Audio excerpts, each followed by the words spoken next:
마태복음 6장 5절 6절.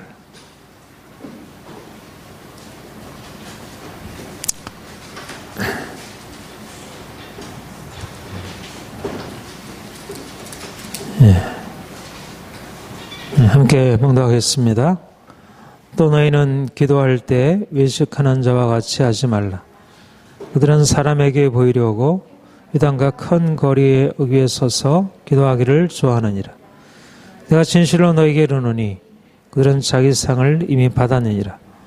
너는 기도할 때 내 골방에 들어가 문을 닫고 은밀한 중에 계신 내 아버지께 기도하라. 은밀한 중에 보시는 내 아버지께서 갚으시리라. 아멘. 우리 서로 좌우로 전우로 사랑합니다, 축복합니다, 인사하겠습니다.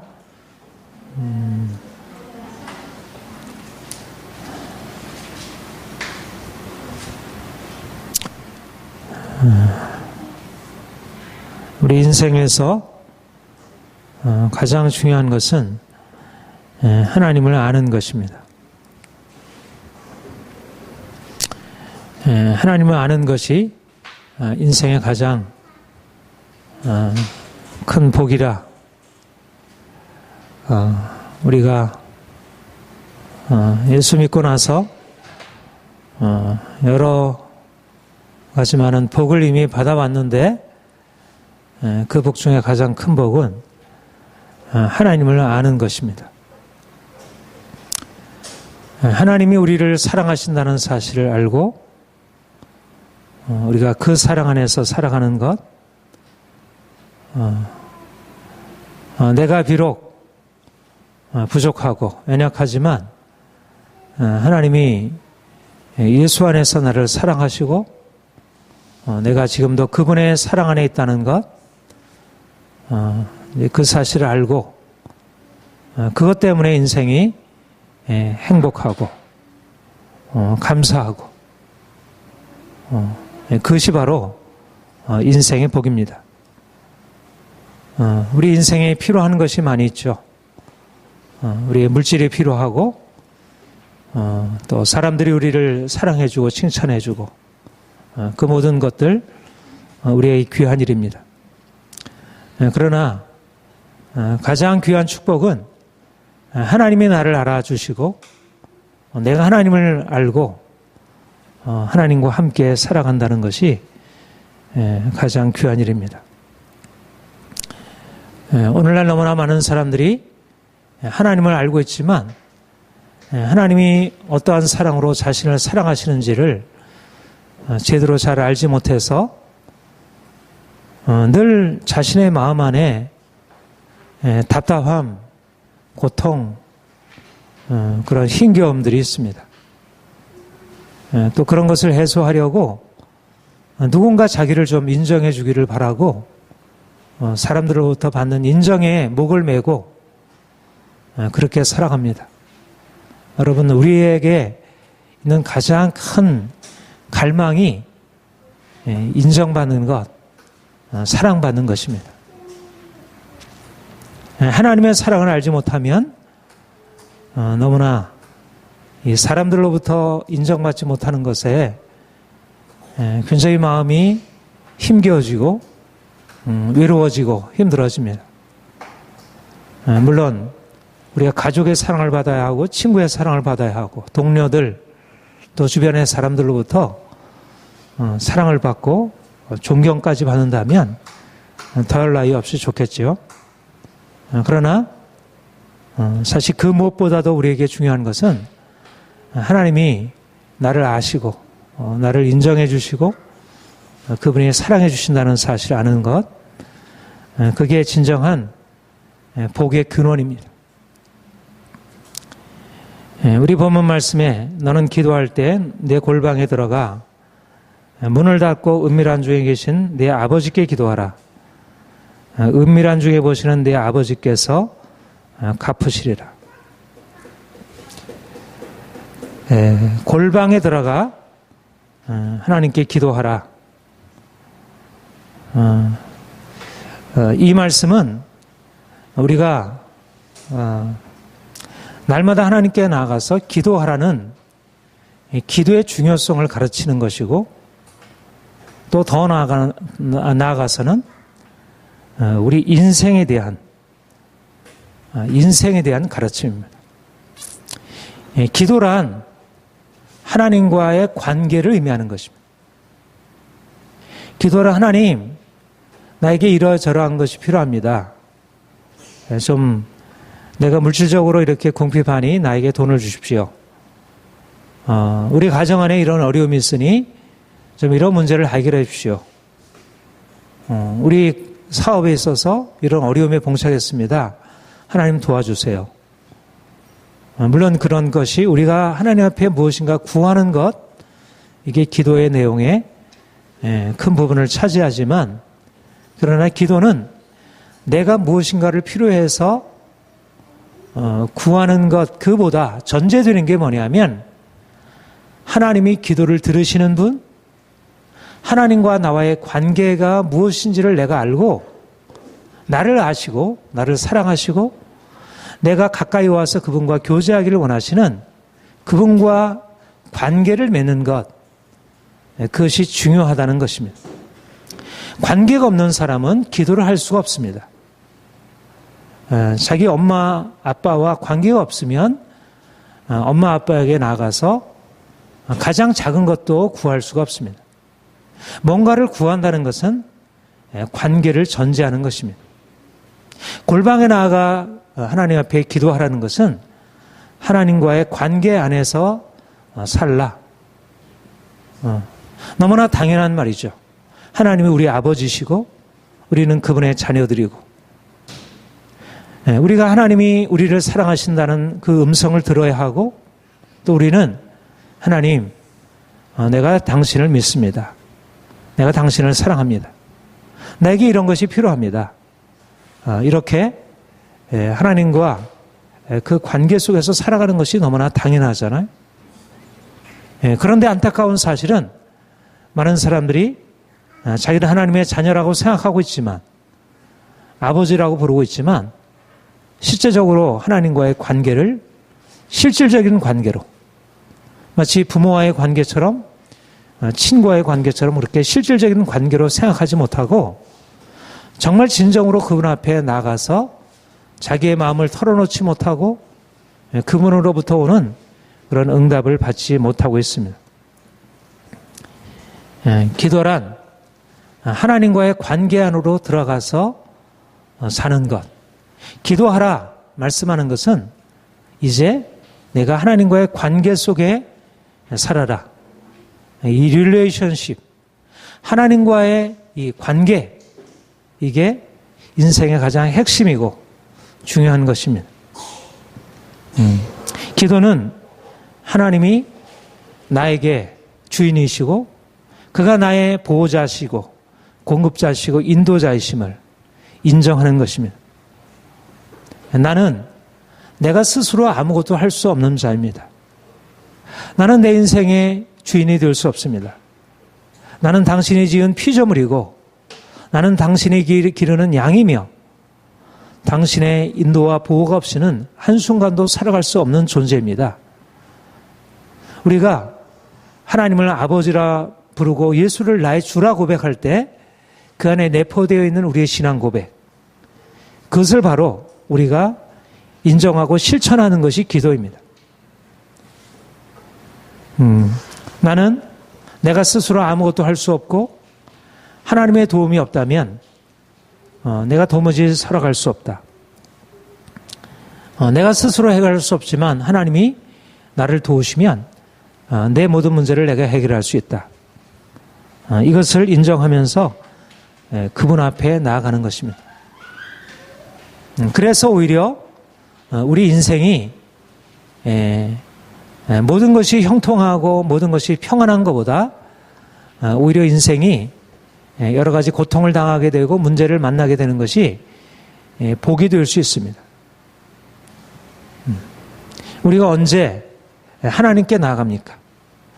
내가 스스로 모든 것을 할 수 있다고 생각하고 내 뜻대로 내가 생각대로 그렇게 살아가고 있지만, 그러나 우리 인생에 여러 가지 어려운 문제를 만나게 될 때, 우리 질병을 만나게 될 때, 재정적인 어려움을 만나게 될 때, 우리가 하나님께 나가서 그분을 찾게 되고, 그분을 찾게 되는 동기는 우리의 문제를 해결하기 위함이었을 수 있지만, 그것을 통해서 우리가 하나님과의 관계 속에서 얼마나 멀어져 있었는지, 내가 하나님 없이 살아온 자기 인생을 돌아보게 되고, 이제 하나님과의 정상적인 관계 안으로 들어가는 것입니다. 문제는 우리의 삶이 평안하고 형통하고 우리가 모든 일을 우리가 원하는 대로 행하는 것, 이것이 좋은 것, 이것이 행복한 것이 아니고 하나님과의 관계 안에서 내가 누구인지, 하나님이 누구신지, 그분을 내가 알고 그분이 나를 아시는 그 관계 안에서 살아가는 것이 인생의 중심인데, 우리가 어느 사이에 돈이 인생의 중심이 되고 내 자신의 생각과 내 자신의 판단이 인생의 중심이 되어 또 이 세상의 풍조가 우리 인생을 끌어가게 되어 우리 인생이 기초가, 질서가 무너져 버리게 된 것입니다. 그런데 하나님이 우리를 이러저러한 고통을 통해서 우리가 어떻게 잘못 살아왔는지, 우리가 지금 위기가 어떤 위기인지 그것을 나타내 보이시고 우리로 하여금 이제 하나님과의 관계 안으로 다시 들어가게 됩니다. 우리가 인생의 고통을 만나서야 비로소 하나님께로 나아가게 되고, 하나님께로 나아가서야 진정으로 내가 누구인지, 내가 어떠한 문제 가운데 처해 있는지를 비로소 보게 됩니다. 여러분, 우리가 하나님 알기 전에 우리가 스스로 생각하는 문제라고 하는 것은 고작 겉으로 드러난, 보통 사람들이 알고 있는 드러난 육체의 질병, 또 경제적인 어려움, 인간관계 어려움, 이런 것들이 문제라고 생각합니다. 그런데 우리가 주님께 나아가서 정말 그 빛 가운데 서게 되면서 알게 되는 것은 뭐냐면, 그런 육체의 질병이 문제가 아니고 주변 사람들과의 관계 어려움이 문제가 아니고 내 영혼이 하나님을 떠나 내 영혼이 병들어 있고 내가 얼마나 깊은 죄 가운데 살아오고 있는지, 보다 깊은 나의 죄인됨을 발견하게 되고, 그래서 비로소 내 영혼이 이제 그 질병에서 고침받아 하나님과의 친밀한 관계 안으로 다시 들어갈 수 있게 되는 것입니다. 인생의 고통을 만나는 것이 우리에게 복이 되는 것은 오히려 그것을 통해서 하나님 앞에 기도의 자리로 나가게 되고, 기도로 자리로 나가게 돼서야 비로소 내가 누구인지, 내 영혼이 얼마나 깊은 병든 상황 속에 놓여 있는지를 비로소 발견하게 되는 것. 여러분, 그제서야 비로소 하나님을 만나게 되는 것입니다.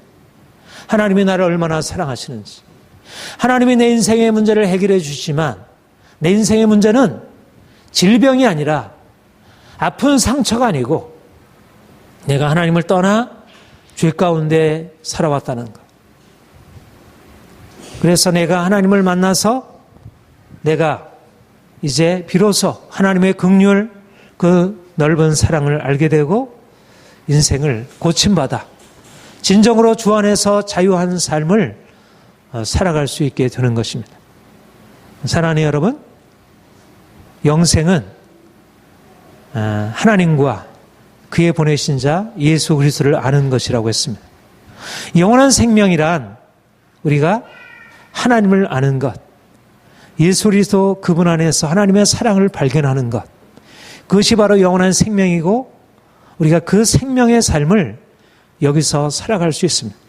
우리 이 땅에 살아가지만 우리가 육체로 평안함과 즐거운 인생, 그것이 아니라 하나님을 알고 그 사랑을 알고 그분 안에서 내가 얼마나 놀라운 사랑을 받은 자인지, 내가 얼마나 존귀한 자인지, 내가 얼마나 복된 자인지, 내 인생의 형편과 상관없이 내가 이미 하나님의 크신 축복 안에 있음을 경험하게 되는 것입니다. 이것이 바로 행복한 인생입니다. 행복한 인생은 돈이 많은 인생이 아니고, 내가 먹고 싶은 것을 마음껏 먹을 수 있는 인생이 아니고, 내가 사고 싶은 모든 것들을 다 사서 누리는 그런 인생이 아니고, 하나님을 알고 그분이 나를 사랑하시는 그 사랑을 알고 그분 안에서 내가 받은 삶의 축복을 아는 것. 여기서부터 인생의 새로운 차원이 열려지게 됩니다. 인생이 비로소 열매 맺는 인생. 내 안에 거하라 나도 너희 안에 거하리라. 내가 내 안에 내가 너 안에 있으면 열매를 많이 맺나니 주님 안에서 열매 맺는 인생을 살 수 있게 됩니다. 사랑하는 성도 여러분, 주님이 우리로 하여금 골방에 들어와 우리 하나님 아버지를 만나도록 초대하고 있습니다. 하나님과의 은밀한 교제 안으로 들어와서 그분의 사랑의 음성을 듣고 그분의 사랑의 음성에 반응하는 삶을 살기를 우리에게 요청하고 있습니다. 하나님 자신의 기쁨이고 또 우리에게 엄청난 기쁨을 주시려고, 사랑의 기쁨을 주시려고, 우리가 이 세상에서 얻을 수 없는 진정한 행복을 얻게 하시려고.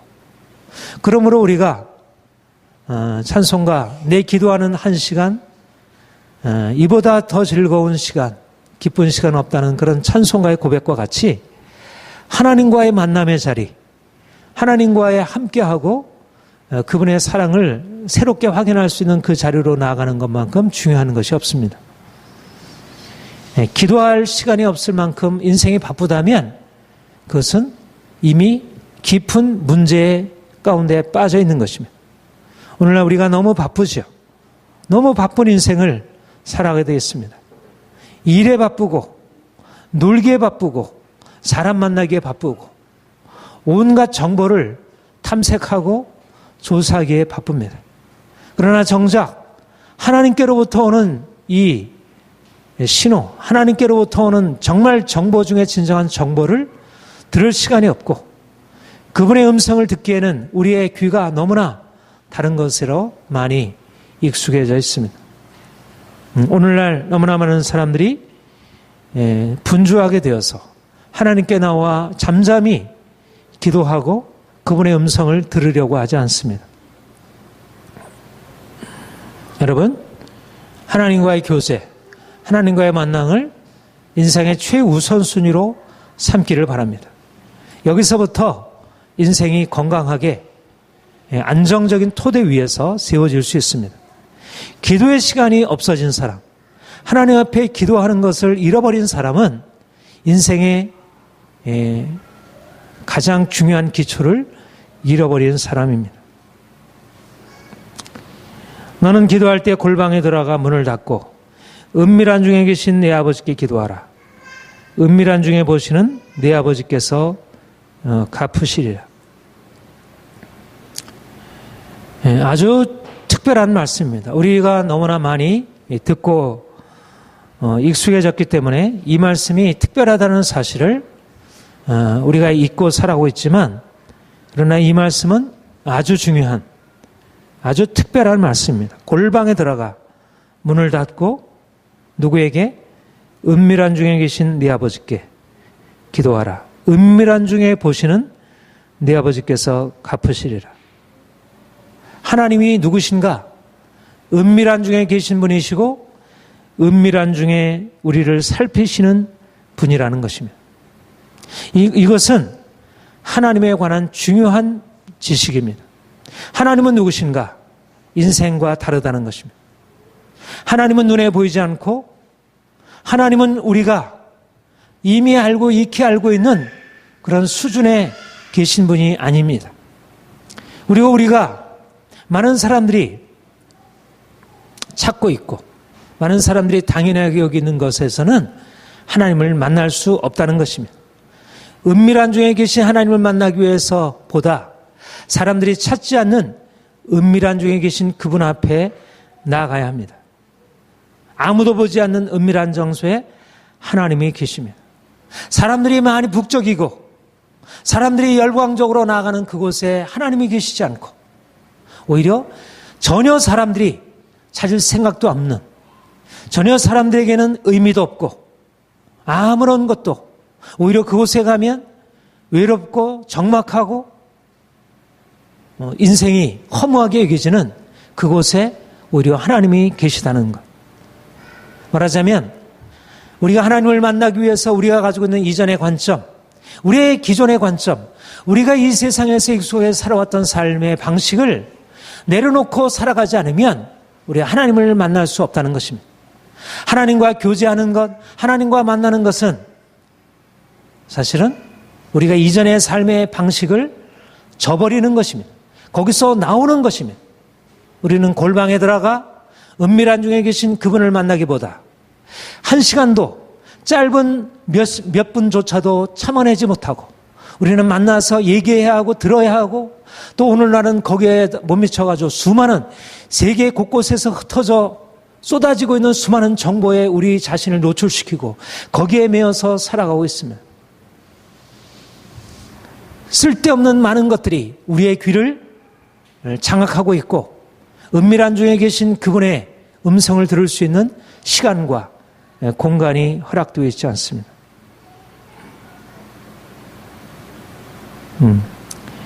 골방으로 들어간다는 것은 우리 인생의 기초를 다르게 설정한다는 것을 의미합니다. 우리가 이제까지 살아왔던 삶의 방식, 사람 중심의 삶의 방식, 많은 사람들이 있는 그곳에 나도 함께 속해서 그들이 말하는 것을 나도 들어야 하고 그들이 알고 있는 것을 나도 알아야 하고 그렇지 않으면 굉장히 위험하게 내 인생이 불안하게 여겨지고 내가 소외되는 것처럼 여겨지고 쏟아지는 정보 앞에 무력하게 그냥 당하고 있는 우리의 삶의 방식을 이제 청산하고 이제 내려놓고 이제 골방에 들어가 은밀한 중에 우리를 보시고 은밀한 중에 우리에게 말씀하시는 그분을 우리가 만나 들어야 한다는 것입니다. 사람들의 삶의 중심은 골방이 아니라 광장입니다. 그들은 사람에게 보이려고 회당과 큰 거리역 위에 서서 기도하기를 좋아하느니라. 바리새인들, 그들은 하나님을 섬기는 자였지만 그들은 그들의 마음속에 하나님이 누구신지를 제대로 깨닫지 못하는 사람들이었습니다. 하나님이 어느 곳에 계신지 하나님이 어떤 분이신지를 제대로 알지 못했습니다. 그들은 이제까지 살아온 삶의 방식으로 그들은 종교적인 형식 속에서 사람들과 구별되는 사람이었지만 그들은 누구보다도 열정적으로 하나님을 섬기는 사람들이었지만 그러나 그들은 여전히 그들의 삶의 중심은 광장이었고 사람들의 평가였고 사람들의 인정과 칭찬이었습니다. 사람들에게 좋은 평가를 받는 것이 그들의 기쁨이었고 그들이 얻는 낙이었습니다. 그들은 하나님께 기도하는 것조차도 사람들이 그들을 칭찬해 주는 것에 의해서 그것이 좋은 것으로 평가가 되었습니다. 골방으로 들어간다는 것은 사람 중심의 삶에서 하나님 중심의 삶으로 바꾸는 것입니다. 종교와 진정한 하나님을 믿는 믿음의 차이는 종교는 결국 사람 중심으로 나 중심이고 사람 중심의 삶. 종교는 결국 이 세속적인 삶과 하나 될 수밖에 없습니다. 사람 중심의 삶에서 하나님 중심으로 바뀌는 것. 이것이 우리가 골방에 들어가 하나님을 만나는 계속되는 훈련과 연습을 통해서 새롭게 얻어야 할 새로운 삶의 방식입니다. 여러분, 그 유교의 4대 경전이 있죠. 사서 삼경. 사서, 논어맹자, 대학중형이라는 사서가 있습니다. 그 중에 중형이라는 책이 있는데 이거는 공자가 지은 것인데 자서가 기록했다고 하는 그러한 그렇게 알려지고 있는 책입니다. 그 아주 중형의 그 첫 부분 3절인가 이런 말씀이 있는데요. 은밀한 것보다 눈에 잘 띄는 곳이 없고 미세한 일보다 분명하게 드러난 일은 없다. 그러므로 군자는 혼자 있을 때 신중하게 행동한다. 다시 한번 은밀한 곳에 것보다 눈에 잘 띄는 것이 없고 미세한 일보다 분명하게 드러나는 일이 없다. 그러므로 군자는 홀로 있을 때 신중하게 행동한다. 은밀한 곳에 있으면 눈에 띄지 않잖아요. 근데 은밀한 곳에 있는 것보다 눈에 잘 띄는 것이 없고, 미세한 일보다, 미세한 일은 잘 눈에 드러나지 않잖아요. 근데 분명하게 드러난 일이 없다. 그러므로 군자는 홀로 있을 때 신중하게 행한다. 조선의 실학자 정약용이 이 구절을 어떻게 해석을 했냐면 굉장히 기독교적인 방식으로 해석을 했습니다. 상제가 국어 내력을 보시기 때문에 군자는 홀로 있을 때 항상 삼가야 한다. 말하자면 은밀한 곳에 있을 때 왜 눈에 잘 띄냐면 상제가 내려보고 있다는 것입니다. 미세한 일들은 사람의 눈에는 보이지 않을지 모르지만 그러나 상제는 그 일이 드러나 그에게는 보이고 있다는 것입니다. 그러므로 내가 혼자 있을 때 은밀한 중에 있지만 사람들이 다 보고 있지 않지만 그러나 상제는 보고 있기 때문에 이미 드러나는 것이고 아무리 내가 작은 일이라 할지라도 자음의 마음의 생각일지라도 상제의 눈에 걸러질 수 있는 것은 없다. 그러므로 군자는 상제를 의식하고 살아가는 군자는 하늘을 의식하고 살아가는 군자는 항상 혼자 있을 때조차도 신중하게 행동한다. 여러분, 이게 동양 유학의 전통이고 또 조선 유교의 전통 안에 들어있는 일입니다. 정약용의 목미심서를 보면 얼마나 그 마음이 정직하고 청렴하게 살려고 했는지.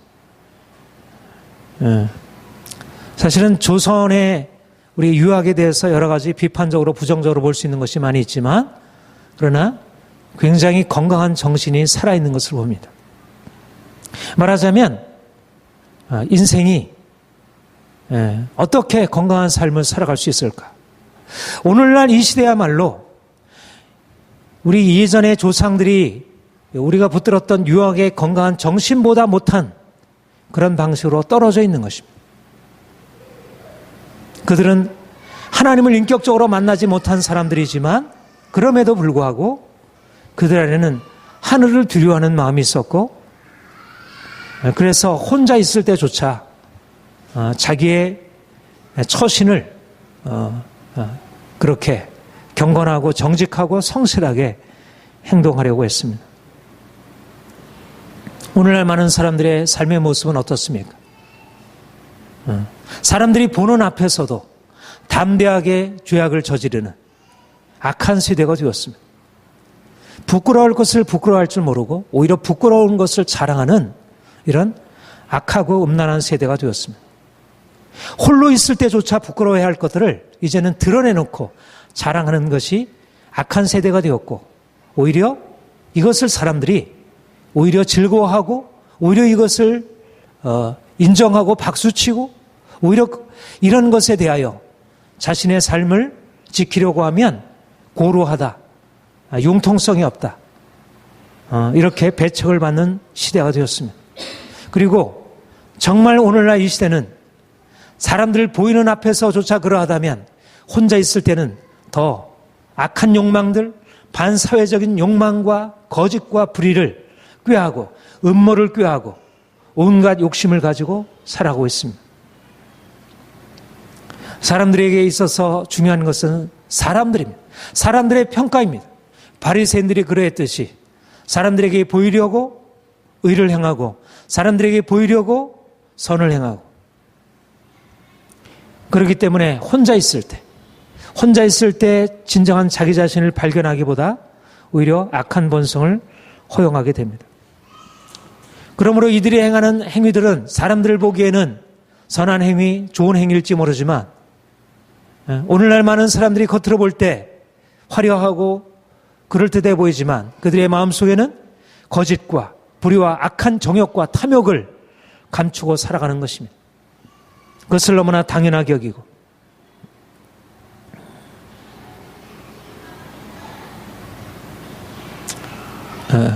은밀한 골방에 들어가서 하나님을 만나는 사람, 하나님의 자신을 살펴보신다는 것을 아는 사람, 외모를 보는 것이 아니라 우리의 외적인 우리의 행위를 바라보고 판단하시는 분이 아니라 우리의 중심을 보고 판단하신 그분이 누구신지를 아는 사람은 사람이 보든 보지 않든 정직하고 경건하고 순결하게, 보다 오히려 홀로 있을 때 더 자신을 경건하게 흠없이 살아가려고 하는 것입니다. 주님이 우리에게 말씀하는 것은 이제 사람 중심의 삶에서 벗어나서 하나님 중심, 하나님 앞에서 사는 삶으로 살아가라는 것입니다. 광장에서 인기를 받는 것, 많은 사람들에게 인정과 칭찬을 받는 것이 아니라 하나님과의 교제 속에서 하나님이 인정하시는 삶을 살라는 것입니다. 사람들에게 보이려고, 사람들에게 칭찬을 받으려고 사는 인생은 결국 사람들의 종이 되어 살아가는 것입니다. 그것은 자유가 아닙니다. 사람들의 칭찬과 인정에 목이 메어 살아가는 것은 자유로운 인생이 아니라 자유를 잃어버리고 살아가는 것입니다. 그 공자의 논어의 처음 이 학위편 처음에 보면 바로 이 공부하고 때때로 익히는 것, 배우고 때때로 익히는 것이 얼마나 즐겁지 아니하냐. 친구가 원방에서 찾아오면 이것이 즐겁지 아니하냐. 그 말을 하고 나서 그 다음에 뭐라고 얘기를 하냐면, 다른 사람이 나를 인정해 주지 않는데도 내가 화를 내지 않는다면 이것이 군자가 아니냐.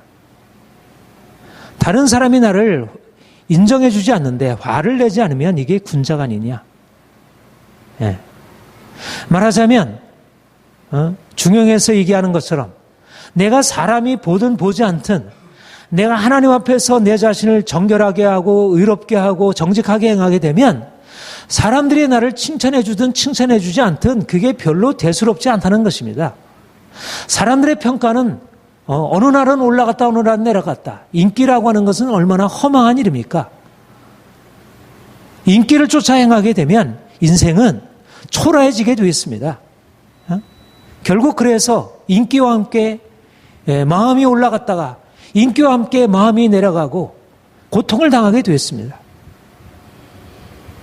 오히려 사람이 나를 칭찬해 주지 않아도, 인정해 주지 않아도 내가 거기에 대해서 개의치 아니하고 그거로부터 자유로워진다면 얼마나 행복한 인생인지. 여러분, 주님이 우리에게 말씀하는 것은 하나님 앞에 나오라는 것입니다. 골방에 들어오라는 얘기는 이제 사람들의 좌우되는 인생에서 이제는 하나님이 인생을 좌우하시는, 하나님이 내 인생의 주인이 되어서 살아가는 그 새로운 인생을 살라는 것입니다. 사람들이 칭찬해 주든 비난하든 그것은 중요한 일이 아닙니다. 사람들의 인정과 칭찬은 결코 우리 인생의 어떤 근거가 될 수 없고 우리의 목적이 될 수 없습니다. 그걸 내려놓아야지. 그래야지 우리가 하나님의 뜻을 따를 수 있지. 여전히 사람들의 평가 앞에서 좌우가 되면, 사람들이 칭찬해주면 뭔가 업이 되고, 사람들이 인정해주지 않으면 마음이 다운이 되고, 어떻게 선을 행할 수 있습니까? 오늘날의 이 약한 세대 가운데 돈을 쫓아가고 눈에 보이는 행복을 쫓아가는 이 약한 세대 가운데 우리가 어떻게 정직하게 세상과 다른 길을 걸어갈 수 있겠습니까? 우리가 그리스도를 따라가는 길은 비난을 받는 길이고, 우리가 그리스도를 따라가는 길은 욕을 먹는 길입니다. 때때로 사람들의 칭찬이 있긴 하지만 예수님이 그랬던 것처럼 오히려 세상 사람들로부터 욕을 먹고 비난을 받는 것이 우리가 주님을 따라가는 길입니다. 사람들에게 보이려고 선을 행하고, 사람들에게 보이려고 의를 행하고, 사람들에게 보이려고 종교적인 행위를 하는 그런 삶의 방식을 가지고서 어떻게 우리가 하나님의 길, 주님의 길을 따라갈 수 있겠습니까? 공자조차도, 많은 유학자들조차도 그런 길이 아니라고, 사람에게 보이려고 살아가는 것은 진정한 인간의 길을 벗어나는 길이라고. 그런데 오늘날 참 안타까운 것은 이 옛날에 하나님을 없는 사람들조차도 붙들었던 너무나도 보편적인 인생의 길, 돈을 쫓아가고 명예를 쫓아가고 행복을 쫓아가고 당장 눈앞에 보이는 그런 부를 쫓아가는 그런 인생의 잘못된 것을 이제 옛날에는 그것이 잘못이라고 알고 그것을 어떻게든지 벗어나려고 애를 썼는데 오늘날은 오히려 어떠한 잘잘못이 없다고 이것이나 저것이나 다 취향이고 내가 원하면 되는 것이라고 오히려 그러한 인생의 부를 쫓아가고 명예를 쫓아가는 것이 오히려 더 좋은 것이냐. 여러분, 우리가 주님을 믿는 것은 골방에 들어가 더 이상 사람들의 평가가 우리를 좌우하지 못하도록 골방에 들어가는 것이 너무나 중요합니다. 골방에 들어가야 합니다. 사람들이 나를 전혀 알아주지 못하는 그런 삶에 처하는 것, 이것이 진정으로 우리가 하나님 앞에서 자유롭게 되는 길입니다. 우리가 사는 세상에서 사람들은 하나님을 알지 못하기에 다른 사람들이 보고 칭찬해 주는 것을 추구하며 살아가는 것입니다. 선을 행하는 동기도 사람들의 칭찬을 받기 위함입니다.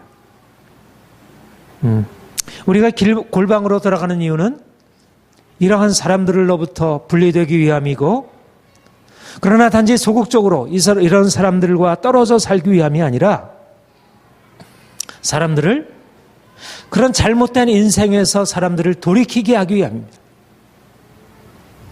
오늘날 인생이 살아가는 것은 이것은 그래도 되는 게 아니고 그렇게 사람들의 인정과 칭찬에 목이 메어서 살아가는 것은 모든 사람들이 다 연예인처럼 스포츠맨처럼 그렇게 살아가는 것, 그렇게 정치인들처럼 살아가는 것은 몇몇 그런 사람들이 있을 수 있고 그런 직업이 있을 수 있지만, 그러나 이것은 건강하지 못한 것입니다. 이것은 우리 그리스도인들에게도 합당하지 못할 뿐만 아니라 세상에서도 이것은 너무나 병든 것입니다. 그렇게 살면 다 망하는 것입니다.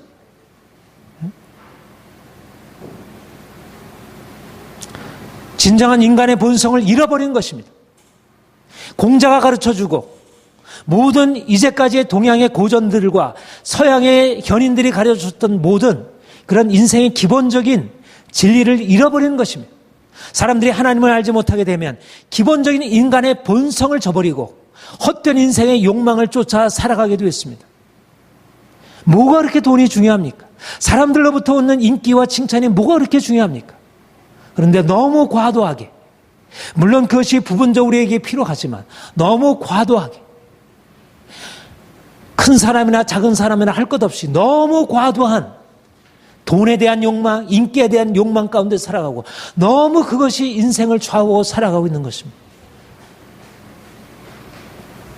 믿는 사람에게만 요구되는 것이 아니라 골방에 들어가서 얻게 되는 이 인생에 대한 새로운 깨달음, 아, 인생이 이것은 병든 것이구나. 우리의 돈에 대한 추구, 명예에 대한 추구, 사람들의 칭찬에 대한 추구는 이것은 병든 것이구나. 이것을 우리가 골방에 들어가서 발견하고 사람들에게 그것은 당신들 병든 인생입니다. 그렇게 살면 죽습니다. 인간의 도덕성이 회복되어야 합니다. 인간의 중요한 것은 우선순위가 회복이 되어야지 그렇게 밑바닥에 속해 있는 그런 사람들의 명예를 쫓고 인생의 어떤 사람들의 칭찬을 쫓아가는 것은 그것은 합당한 것이 아닙니다. 연예인들도 정치인들도 그래서는 안 됩니다. 인기를 먹고 사는 연예인들조차도 인기를 쫓아가면 병들게 되어 있습니다. 인기가 중요한 정치인들도 인기를 쫓아가면 자신의 본분을 잃어버리게 되는, 하물며 평범한 모든 사람들이 정치인들처럼 연예인들처럼 살아가니, 그런 사고방식을 가지고 살아가니 얼마나 이 사회가 병든 세상이 되겠습니까?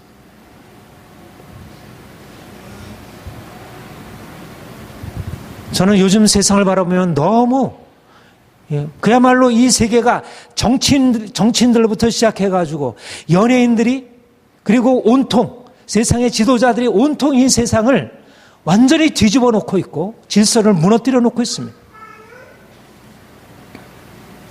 가장 핵심이 보이는 것을 추구합니다. 보이는 것. 보이는 것을 추구하고 그것에 의해서 칭찬을 추구하는 것입니다.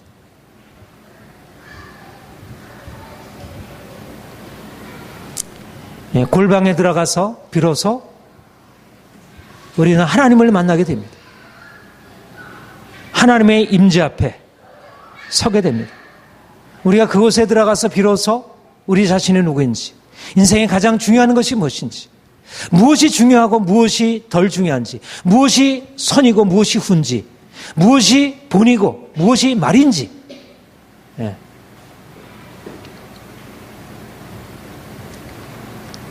대학에, 오늘 제가 사수상경을 많이 얘기하는데, 대학에 보면 인생에 중요한 것은 선후 본말을 헤아리는 것이 중요하다는 것입니다. 가장 중요한 것이 있고 덜 중요한 것이 있습니다. 돈, 명예, 행복, 부, 칭찬, 권력, 이것은 중요한 것이 아닙니다. 이것은 부차적인 것입니다. 그것은 열매이지 그것이 뿌리가 아닙니다. 거기에다 인생을 두어서는 안 됩니다. 그런데 오늘 이 포스트 모던 이 세계가 가져오는 것은 뭐냐면 인생에 전후가 없다는 것입니다. 본말이 없다는 것입니다. 그것은 다 사람들이 만들어 놓은 것에 불구하고 인생은 다 욕망 덩어리라는 것입니다. 한마디로 말하면 내가 원하는 대로 하는 것이 내 인생이지 이게 옳다 그러다 말할 수 없다는 것입니다. 너무나 간단하게 얘기를 한 것이어서 좀 그렇긴 하지만 이 시대가 가르치고 있는 철학이 그렇습니다. 왜 이 시대가 이렇게 병들어가는 줄 아세요? 잘못된 철학 때문에 그렇습니다. 인생에 중요한 것이 있고 중요하지 않은 것이 있습니다. 인생에 추구할 것이 있고 추구해서는 안 되는 것들이 있습니다. 사람들의 칭찬을 추구하는 것은 병든 것입니다. 그것은 추구할 것이 아니라 열매를 얻을 것입니다. 권력은 내가 추구할 것이 아니고 열매를 얻을 것입니다. 하나님이 주시는 선물이고 축복이지 그것을 추구하면 반드시 인생은 망하게 되어 있습니다. 우리 그리스도인들이 하나님을 만나서 골방에 들어가서 하나님을 만나게 되면 우리 인생이 어떻게 되어야 할지를 알게 되고, 그래서 세상을 향하여 진정한 삶이 무엇인지, 이 사회가 어떻게 되어갈지 방향을 제시할 수 있는 것입니다. 저는 세월호 참사 이후에 점점 더 우리 사회가 점점 더 수렁으로 빠져들어가는 것을 보게 됩니다. 유병은 죽음을 확인하고 나서 많은 사람들의 반응과 이런 것들을 보게 되면 얼마나 이 사회가 아무런 기초도 제대로 갖지 못한 채 점점 병들어가고 있는지.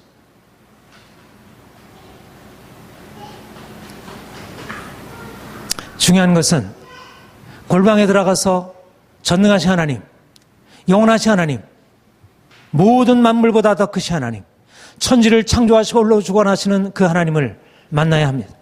그래야지 하나님이 세상을 다스리는 그 보편적인 원리를 깨닫게 되고 그분 앞에 겸손하게 우리가 살아가게 됩니다. 우리가 골방에 들어가는 것은 세상을 잃어버리기 위한 것이 아니라 세상은 우리와 상관없으니까 나는 하나님 만나기 위해서, 세상과는 상관없고 하나님만 만나기 위해서이 아니라 바로 광장에 사람들이 갖고 있는 이 온갖 잘못된 질서, 그것을 바꾸기 합니다. 우리가 이 병든 세상, 병든 이 세상의 흐름들을 바꿔놓기 위해서는 하나님 앞에 나가서 그분이 말씀하시는 것을 들어야 하고, 우리 안에 있는 욕망, 우리 안에 있는 두려움, 우리 안에 있는 세상의 온갖 잘못된 사고방식들을 내려놓고, 그래서 주님이 오시는 관점으로 이 세상을 바라보는 것입니다.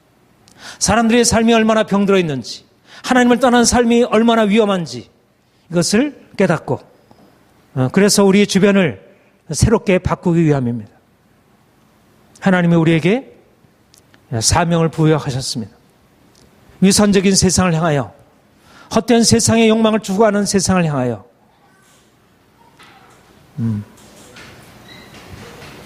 하나님께로 돌아와 진리로 돌이켜서 진정한 자유를 얻게 하라고, 예수 안에 진리가 있고 그분 안에 참된 자유가 있음을 선포하도록 주께서 우리에게 귀한 사명을 부여하셨습니다. 사랑하는 성도 여러분, 이제 골방에서 하나님을 만나 그분의 비전을 품어야 합니다. 그리고 광장으로 나가 사람들에게 보이려고 헛된 가면을 쓰고 행하는 모든 불의와 거짓을 드러내고 진정으로 세상을 하나님이 통치하시는 아름다운 세상으로 변화시키는 것입니다. 우리가 하나님을 믿는 것은 단지 우리의 영혼의 구원자만이 아니라 온 세상을 다스리고 통치하시는 그러한 만왕의 왕, 만주, 만유의 주제, 우리가 그분을 믿는 것이고 우리가 그분과 함께 열방을 통치하는 자로 나아가는 것입니다. 사랑하는 성도 여러분, 오늘날 교회는 하나님의 임재 안으로 들어가서 다른 삶의 방식을 경험하고 다른 삶의 방식을 보여주어야 합니다. 거룩하고 흠이 없는 교회, 세상의 빛이 되는 교회는 골방에서 만들어집니다.